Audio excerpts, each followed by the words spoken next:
Memories 96.5 FM News.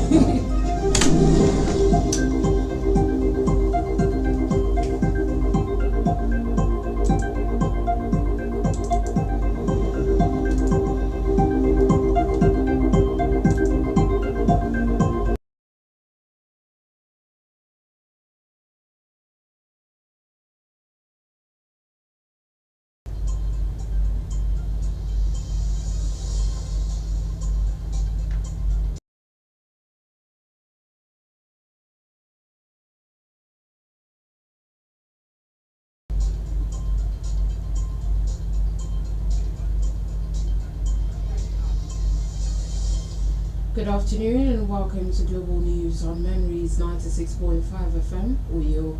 The top stories. Governor Moina commissions 10.5 kilometer Enquiry Ikorabasi Road, affirms commitment to good governance.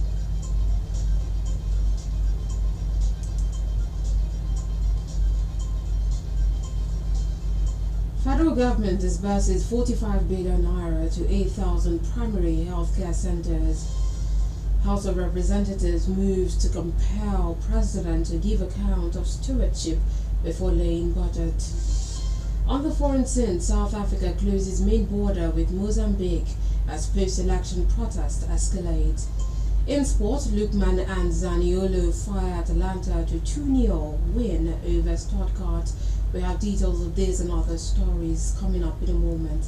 I am SHARON, MANDOR.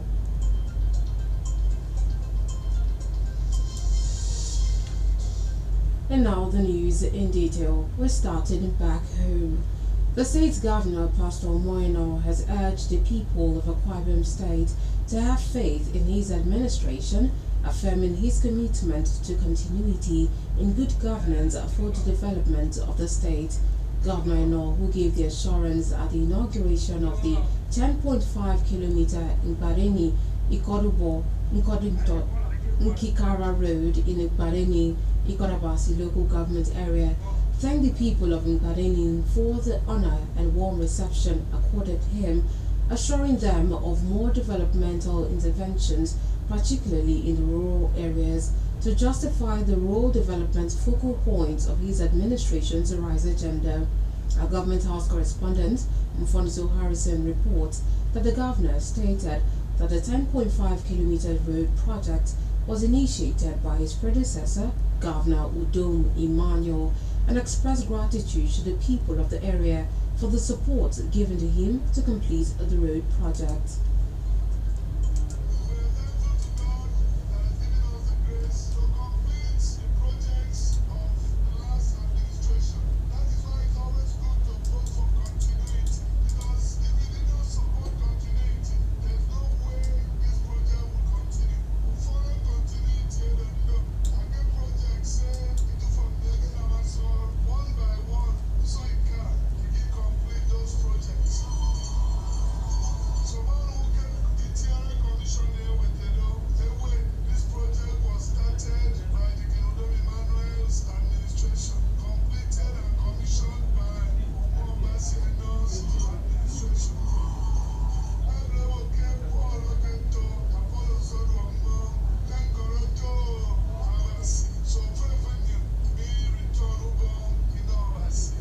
Earlier, the chairman of Nkbareni Local Government Council, Honorable Emmanuel Liang, thanked the governor for the numerous projects he has executed and for the construction of a strategic road network.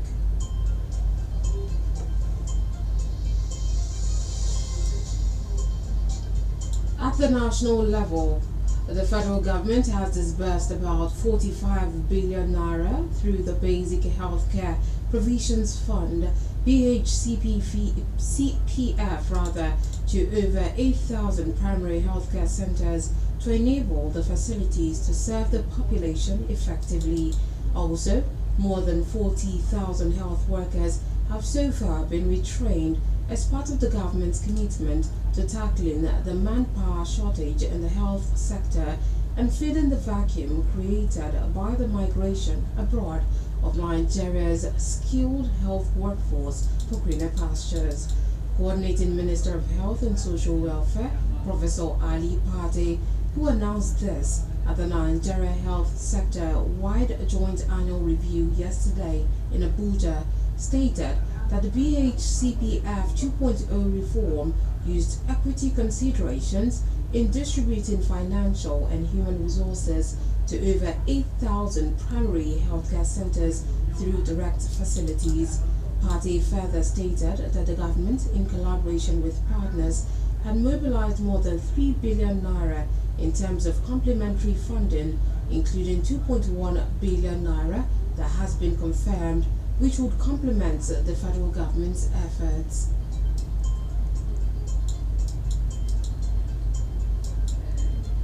On legislative matters, a bill seeking to provide that the President should appear before each House of the National Assembly annually to present an account of his stewardship as President for the preceding year before presenting the budget estimate for the next financial year, has scaled through the first reading on the floor of the House of Representatives. As stipulated in the proposed constitutional amendment legislation, members of the National Assembly who are unsatisfied with the President's performance in the preceding year may pass a vote of no confidence on him and commence the process for his impeachment. The private member bill, sponsored by the chairman of the House Committee on Petroleum Resources, Downstream, Honorable Ikenga Ugochinyere, seeks to alter sections 67 and 81 of the 1999 Constitution, respectively.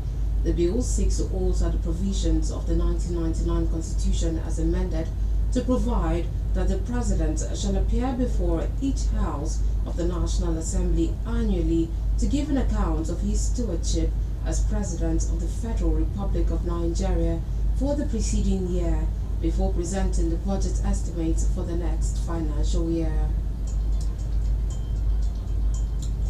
Still on the news, 3 major oil marketers in the country yesterday asked the Federal High Court in Abuja to stop what they described as a plot by Dangote Petroleum Refinery and Petrochemicals to monopolize the energy sector of the economy. The marketers, including AYM Shafa Limited, AA Rano Limited, and Matrix Petroleum Services Limited, maintained that allowing Dangote Refinery to take over the oil sector would spell doom for the country. The companies took the position in reply. They filed to challenge the competence of the suit Dangote's firm filed to nullify licenses they secured to import refined petroleum products into the country. The marketers were cited as defendants in the suit, which also has the Nigeria Midstream and Downstream Petroleum Regulatory Authority and the Nigeria National Petroleum Corporation Limited as defendants.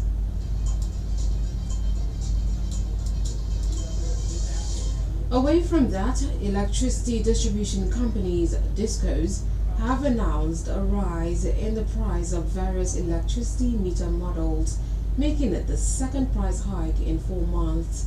Now, according to the DISCOs, the cost of a single-phase meter has risen from approximately 117,000 naira to as much as 149,800 naira.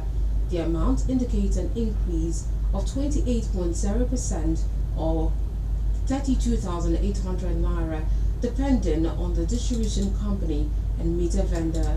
The new prices posted on the official X handle of the DISCOs yesterday were scheduled to take effect on Tuesday, the 5th of November 2024.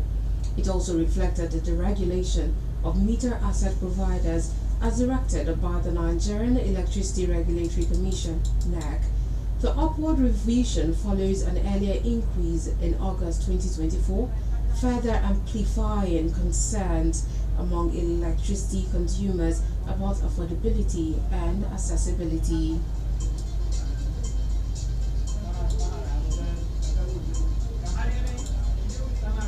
Moving on, the National Orientation Agency has attributed the frequent collapse of the national grid to the inability of electricity distribution companies, DISCOs, to take power generated by the generation companies.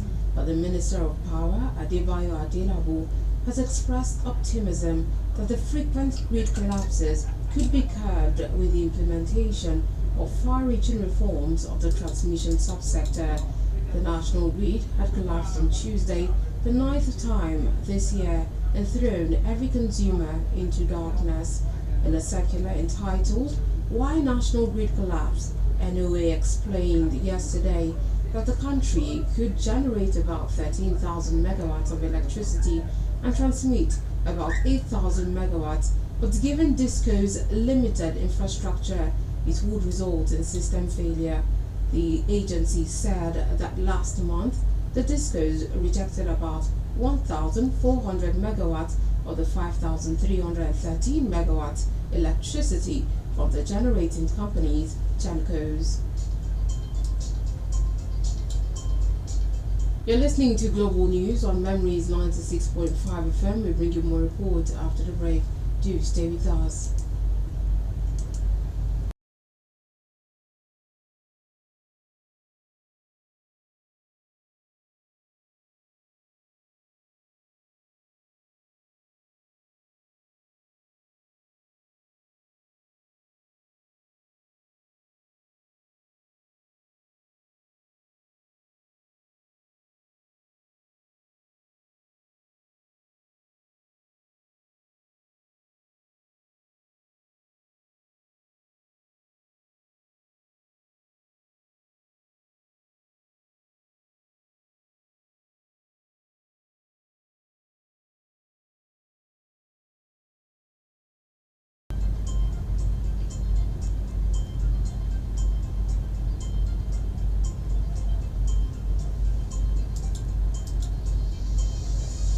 Welcome back and thank you for staying tuned to Global News on Memories 96.5 FM. And now to the rest of the news.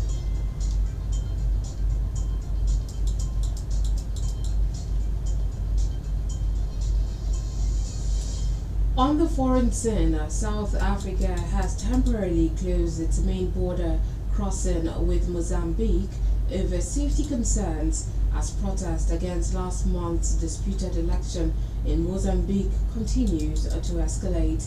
At least 18 people have been killed in the protest, according to human rights groups, as opposition supporters demonstrate against what they say is a fraudulent election win by Frelimo, the party that has ruled Mozambique since 1975. Security forces have responded with tear gas and live ammunition, while the government has restricted internet access and threatened to deploy the army.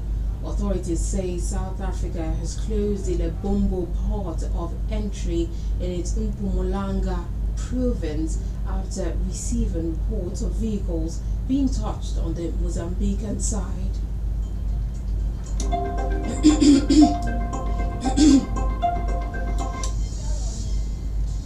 Still on the foreign scene, President-elect Donald Trump is preparing to select his top team ahead of his return to the White House after Kamala Harris vowed a peaceful transfer of power.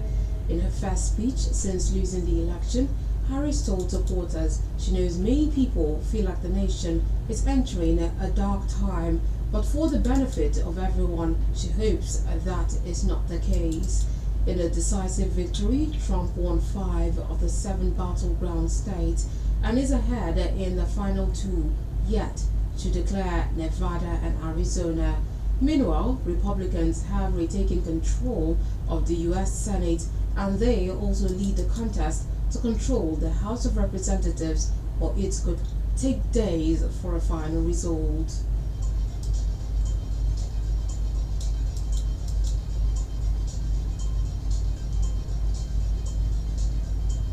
In sport, a second half goals from Nigeria's Ademola Lookman and Nicolo Zaniolo and Atalanta 2-0 win at VfB Stuttgart in the UEFA Champions League yesterday. The result means the Italian side are yet to concede a goal in this season's competition. The opener came the 51st minute when Ademola Lookman tapped in a cross from Charles Di Catellari and with the home side struggling to find a way through, Zaniolo struck the decisive second goal 2 minutes from time. The defeat ended Stuttgart's impressive home record of not losing a game in any competition for more than a year, while Atalanta continued their excellent form, unbeaten in their last 8 matches. Atalanta moved up to 9th in the standings on 8 points, with Stuttgart dropping out of the playoff zone as they slipped to 27th with 4 points.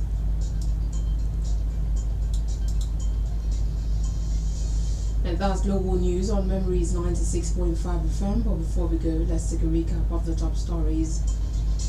Remember, we told you that the Aquarium State Governor, Pastor Bueno, has urged the people of the state to maintain faith in his administration, affirming his commitment to continuity in good governance for the development of the state. We also told you that the federal government has disbursed about 45 billion naira through the Basic Healthcare Provisions Fund to over 8,000 primary healthcare centers to enable the facilities to serve the population effectively. We also told you that a bill seeking to provide that the President shall appear before each House of the National Assembly annually to present an account of his stewardship as President for the preceding year before presenting the budget estimate for the next financial year, as scaled through the first reading on the floor of the House of Representatives.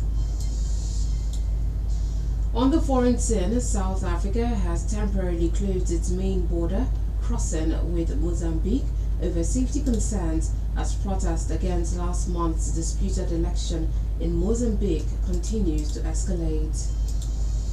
And finally, in sports, second half goals from Nigeria's Ademola Lookman and Nicolo Zaniolo earned Atalanta a 2-0 win at VfB Stuttgart in the UEFA Champions League yesterday.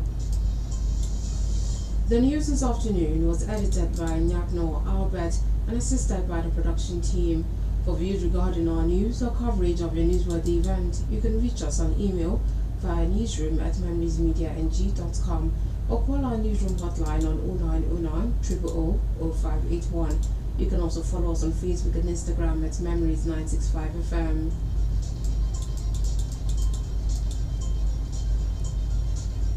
And now let's take you down memory lane. On this day in 1944, Franklin Roosevelt defeated Thomas Dewey and was elected to an unprecedented 4th term as President of the United States. Now that's the news. Thank you for listening. I am Sharon Mandor. Good afternoon.